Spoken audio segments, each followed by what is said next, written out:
Бізге мынадай есеп берілген екен. Лимит x ұмтылғанда шексіздікке x қосылған 3 бөлінген x минус 1-дің x минус 4 дәрежесі дейді. Яғни мынау қарап отырсаңыздар, 1-дің шексіздік дәрежесіне келіп тұр ғой. Міне, 1-дің шексіздік дәрежесі түрінде болса, онда бұны біз екінші тамаша шек түрінде іздейміз.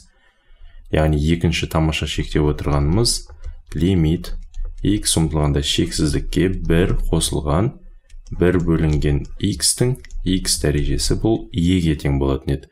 Осыған келтіреді екенбіз. Сонда бұл тең лимит x ұмтылғанда шексіздікке x қосылған 3-ті мен бірінші мына x минус 1 арқылы жазып алайын.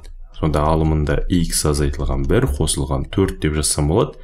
4-тен 1-ді азайтсақ бәрібір x қосылған 3 шығып тұр. Бөлімінде x минус 1, ал енді осының дәрежесі x азайтылған 4 екен. Сонымен міне бұны жеке-жеке бөліп тастайтын болсақ, лимит x ұмтылғанда шексіздікке жақшаның ішінде 1 қосылған 4 бөлінген x азайтылған 1, x азайтылған 4 дәрежесі екен.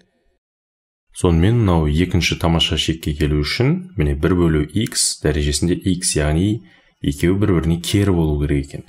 Демек, онда бұның дәрежесінде 4 бөлінген x минус 1-ге көбейтеміз, және 4 бөлінген x минус 1-ге бөліп тастауымыз керек екен. Олай болса, мұнда жазайын міне. x азайтылған 1 бөлінген 4-ге көбейтсек, онда осының керісіне көбейтіп тастауымыз керек. Яғни, қандай санға көбейтсек, сондай санға бөлуіміз керек қой. Сонымен міне, мына бөлігі бізде екінші тамаша шекті беріп тұр екен. Бұл e-ге тең болады.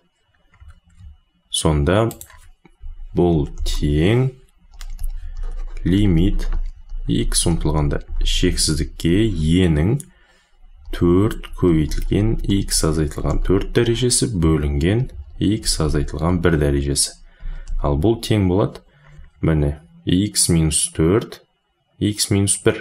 Және ол 4-ке көбейтіліп тұрғандықтан, және x шексіздікке ұмтылса, онда бұлардың алдындағы коэффициенттердің қатынасына тең болады. Сонда бұл e-нің 4 дәрежесі ғана болады екен. Сонымен мына есептің жауабы e-нің 4 дәрежесі шығады екен.